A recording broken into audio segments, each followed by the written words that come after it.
What's up, everyone? Welcome to this day in Philly sports history for December 15th, 2024. I'm your host, Jim Montgomery. Welcome to an Eagles Game Day Sunday edition of the podcast. A big one down at the Linc today at 425. Eagles, Steelers, Battle of Pennsylvania. Before we get into that, let's do some quick housekeeping notes. Be sure to follow me on social media, Jimbo_Mont at Twitter and TikTok. On Instagram, at Philly Jimbo. Subscribe to the YouTube channel, Jimbo_Mont. I've been posting more short clips, trying to increase the traffic, as they say, on the YouTube channel. And spread the word, let's grow this thing. I keep saying it's a grassroots movement, but it's true. I don't have the Swiftie money yet, so let's continue to grow this thing.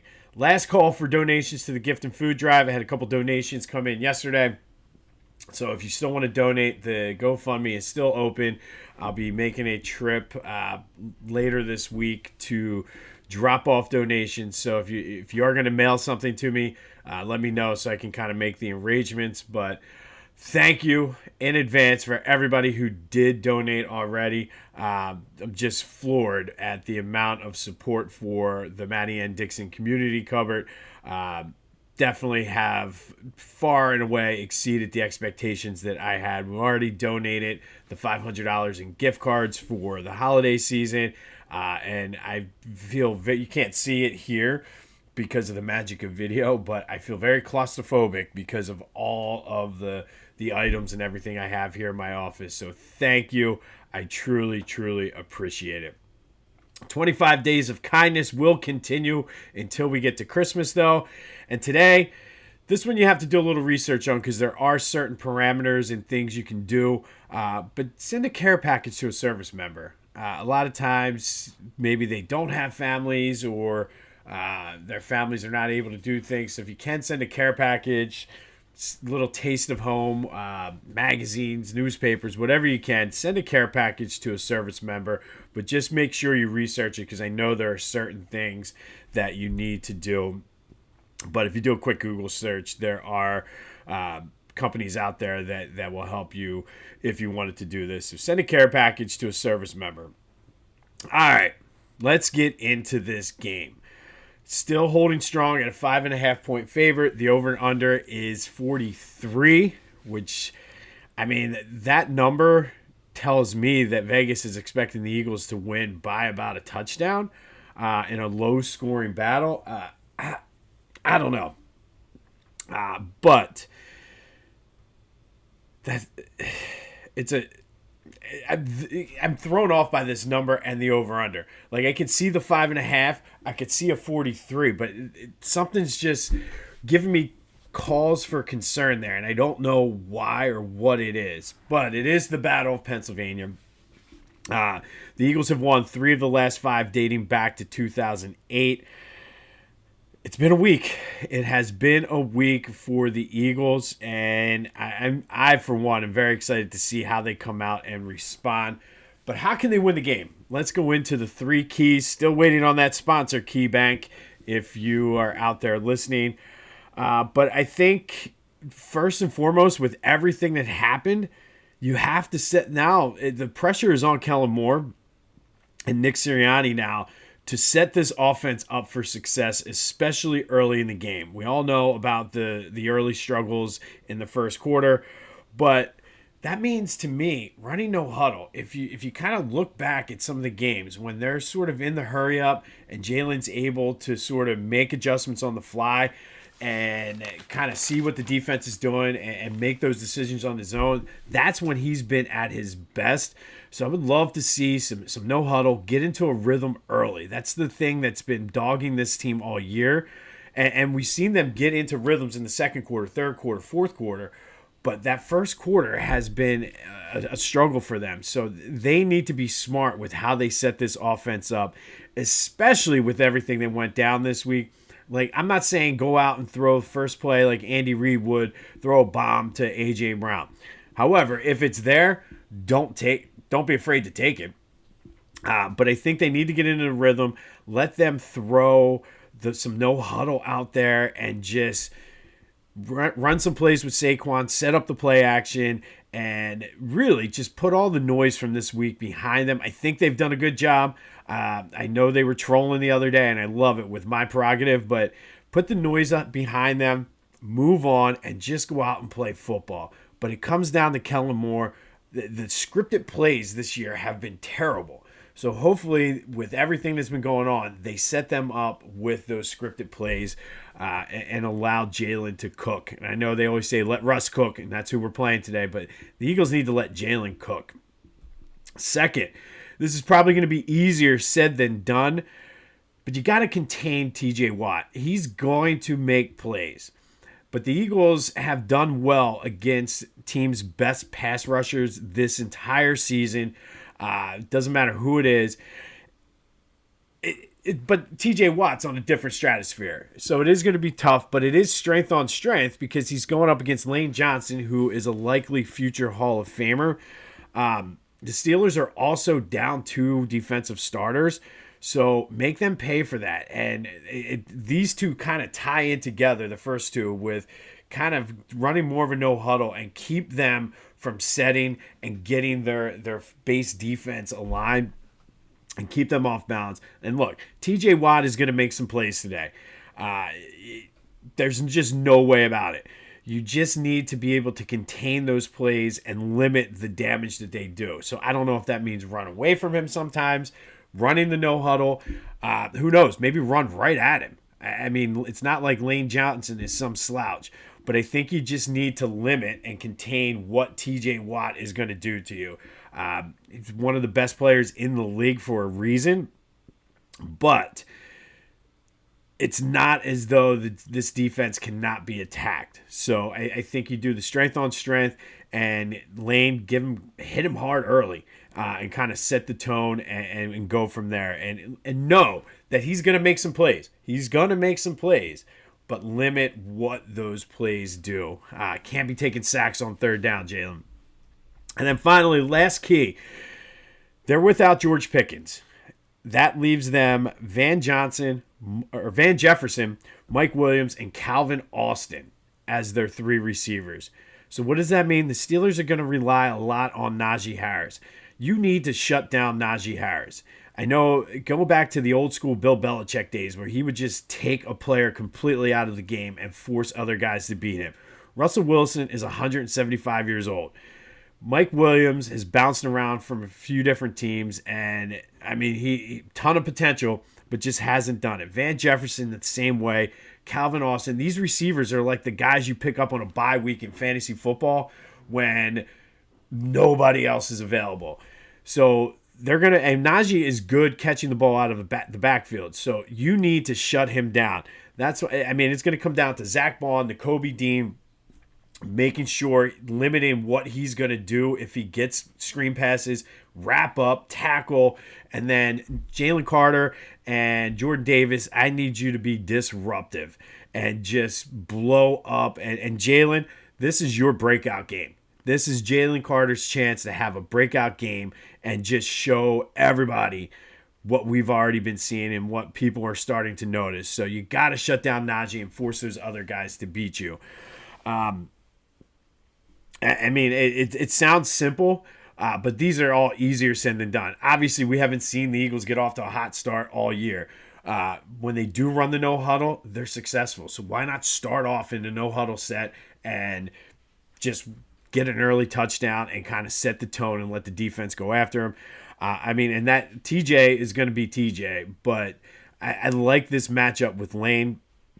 I said it, strength on strength. Let's see if the old dog can teach the young dog some new tricks. And I mean, these receivers are terrible. They really, really are.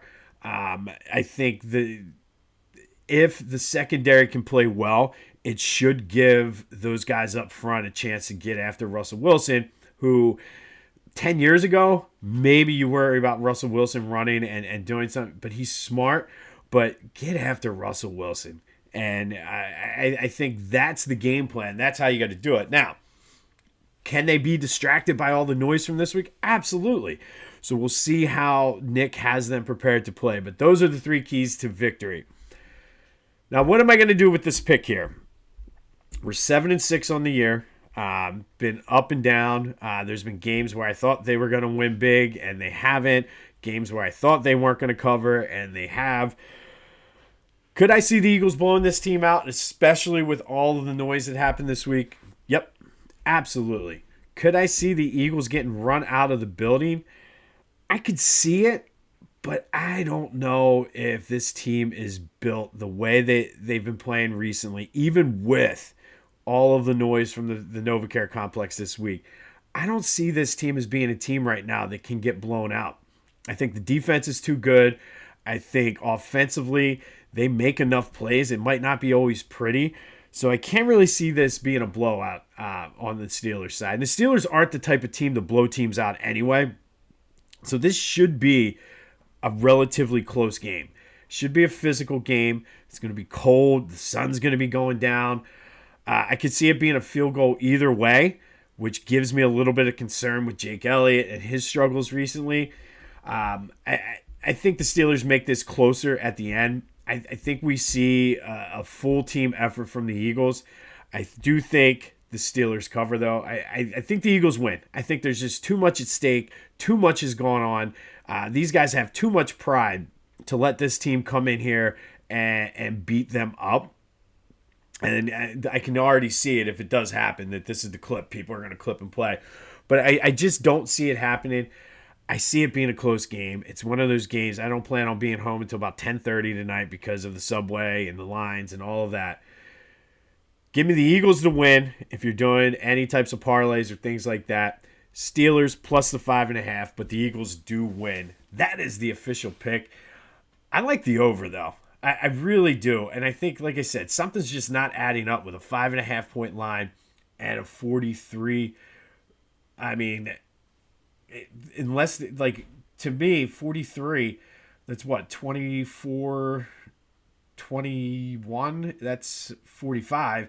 I mean, I don't see, if you're going to take the under, you have to take the Steelers plus the points. And if you're going to take the over, then you're expecting the Eagles to blow them out. I don't know. This is going to be a higher scoring game, I think, than what we're expecting.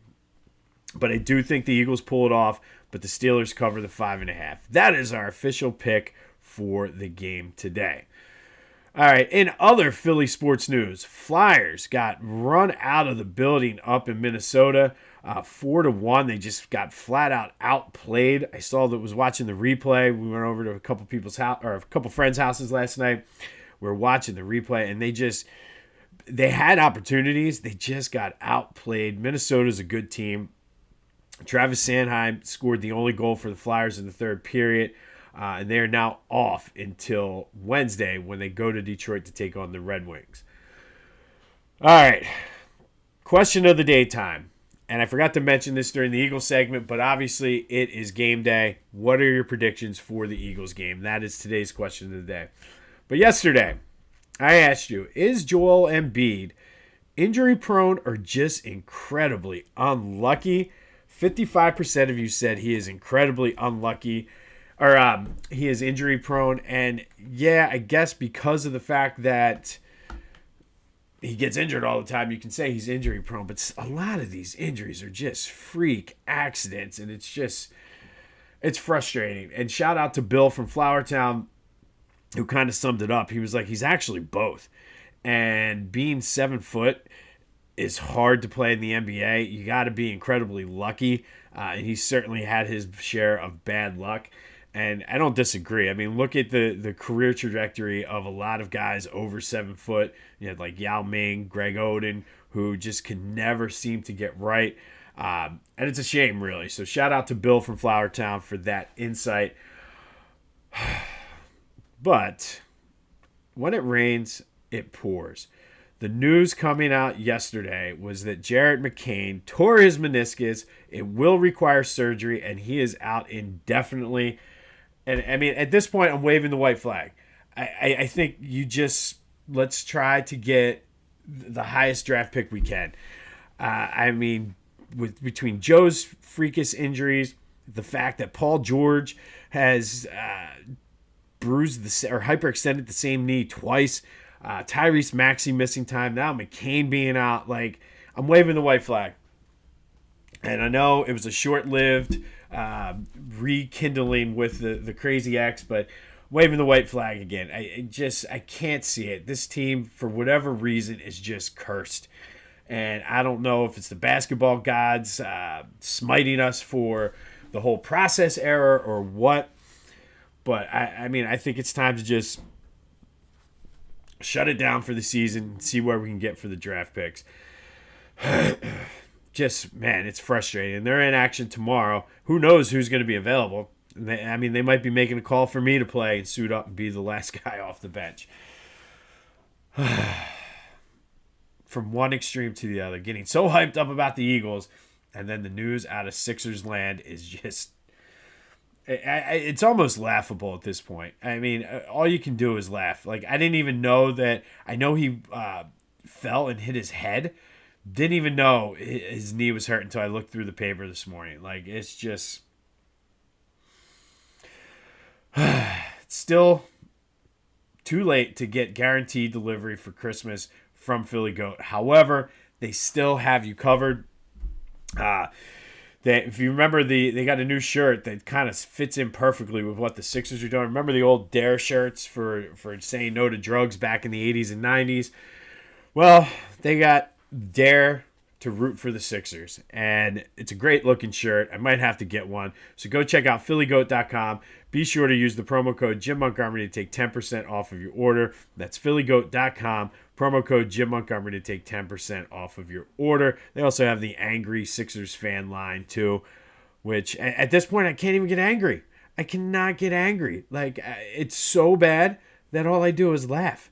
Like, nothing at this point is going to surprise me. And then check out my boys at the Clashing Conferences podcast. It's a good day to check them out before the Eagles game because their early slate of games sucks. It really does. So check them out wherever you get your podcasts as well as on YouTube. All right, today, it's a special day in Philly sports history. Let me be the first to wish you happy We Threw Snowballs at Santa Day. One of the most played out, overused, ridiculous cliches in Philly sports happened today back in 1968.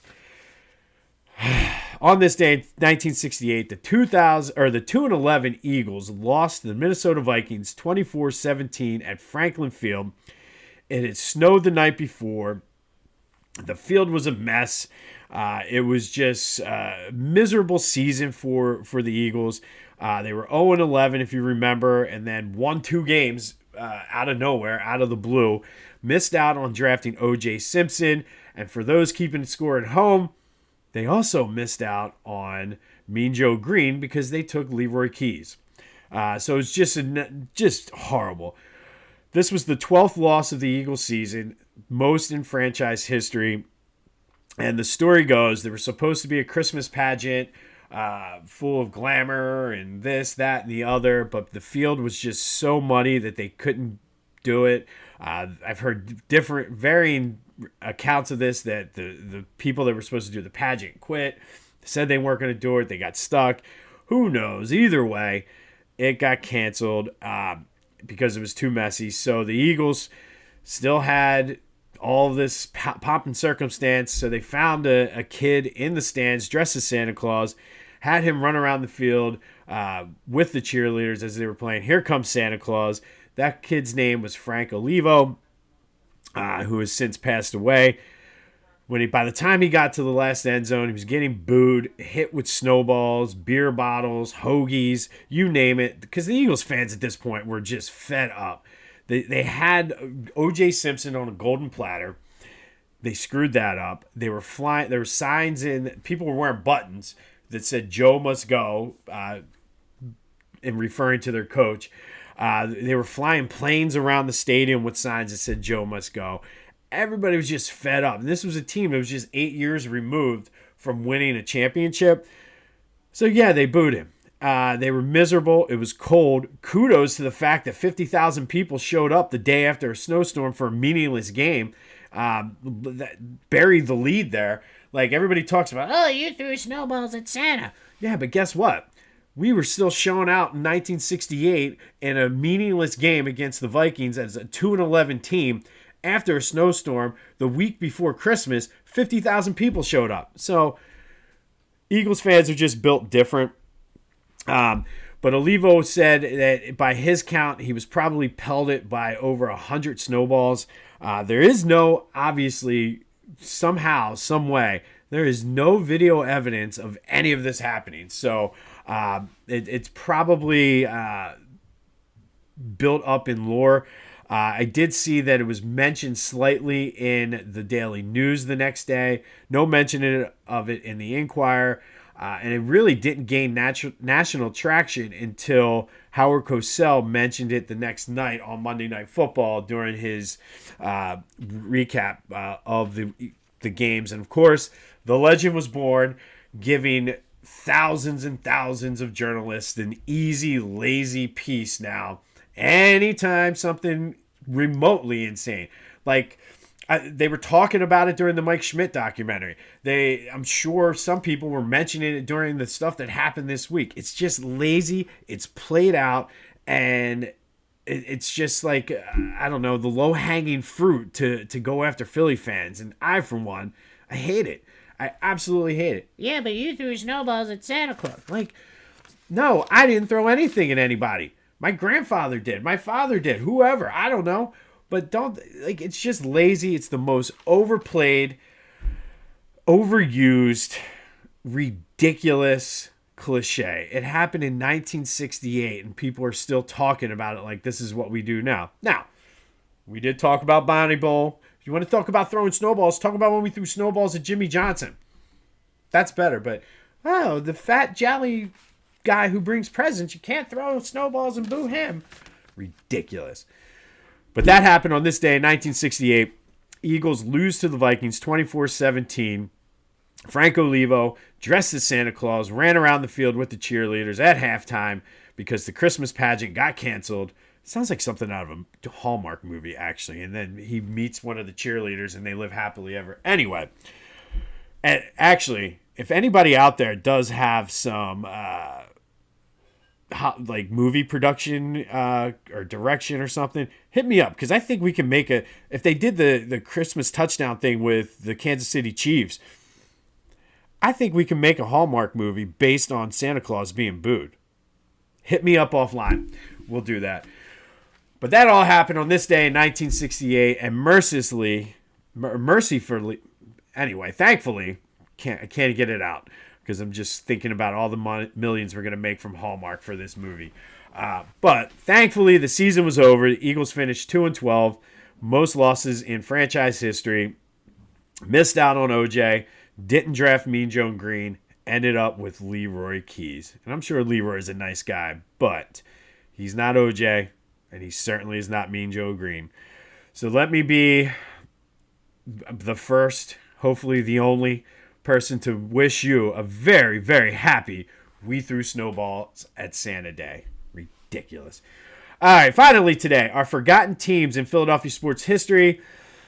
One team name, two teams here. Got a little special doubleheader here on a Sunday. First, and this is the Philadelphia Stars. The first Philadelphia Stars are the old Negro League team that were founded by Ed Bolden back in 1933. They played in the Negro National League till 1948, switched over to the Negro American League in 1952, and essentially played until there was not a need for the Negro Leagues anymore. Most of their seasons and their games were played down in West Philly, 44th and Parkside. There is a historical marker there now. There's a nice mural up. If you've ever been down, it's kind of the area below the zoo, near where the Police Touch Museum is, sort of that little quad triangle type thing. It's actually pretty cool. I've seen the historical marker. The mural looks beautiful. They did win a championship in 1934. They had players. We talked. Biz Mackey was one of those guys who went from team to team, but he is a Philly type guy.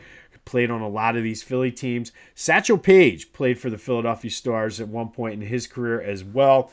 But the Philadelphia Stars, the old Negro League team, probably one of, at least in this area, probably the most popular Negro League team. They were probably the longest running. And a lot of times if you see folks wearing throwback to the Negro League teams, it's Philadelphia Stars. They are our first Philadelphia Stars that have been forgotten.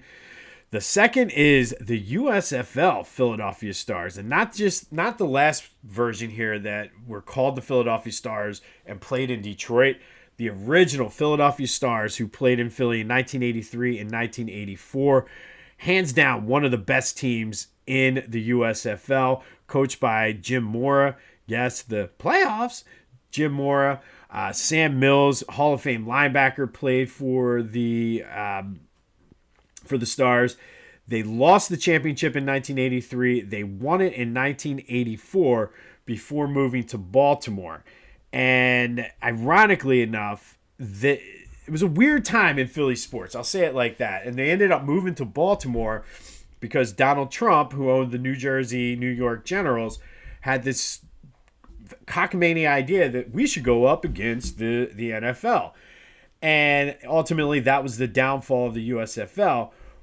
But Philly, the Stars, were one of the most popular teams in the USFL. And they were drawing consistent numbers and things like that. But they didn't have any place for them to play. They could have played at the Vet because they played on Saturdays. But because of the end of the Philly season, Phillies were coming off appearance in the World Series. So there was concern that the Stars couldn't play a home game until late November. Couldn't play at Franklin Field because Penn football played on Saturdays, and they couldn't play at JFK just because it was like 4 years from being condemned, and it just did not have the necessary amenities that they needed to have games there. Plus, it was a 100,000 seat stadium. It would have looked terrible because the Stars, I think, were averaging like 20, 30,000 people a game. You put that, it looks like a Temple game at the Linc. So they moved to Baltimore. Ultimately, it was the end of the USFL. Ironically enough, though, the Stars were the one team that could have competed at the time in Philadelphia with the Eagles, believe it or not. Right around the time that all of this stuff was going down, Leonard Tost was trying to move the team to Arizona. And they would have been the perfect fit. People liked the Stars better than the Eagles back then. They were fed up with Tost. They were just fed up with the direction of the team and things like that. And the Eagles basically were in Phoenix. They had a deal and everything. And then somehow a newspaper reporter, kind of like Watergate-esque, leaked a report. And there were people that were camped out then, like fans going to Leonard Tost's house outside of Villanova. Like, it was a crazy, crazy time. But then it led to Tost making a deal with the city of Philadelphia. And because the Eagles were staying, it helped alleviate some of the impact of the Stars leaving as well. Now, on this day, back in 1984, that is when the deal was reached. Just kind of ironic how all of this kind of ties together. But the deal with the city for the Eagles to stay was reached on this day in 1984. All of that to say, the Philadelphia Stars from the USFL almost replaced the Eagles as the professional team in Philadelphia. But they are our forgotten team of the day. Our second forgotten team, the Philadelphia Stars of the old Negro League, champions in 1934, played their games at 44th and Parkside. On this day in 1968, our fathers and grandfathers booed Santa Claus and threw snowballs at him in Franklin Field. Haven't heard the end of it since. We'll have more on the dumpster fire that continues to smolder. That is the Sixers. We'll recap tonight's game.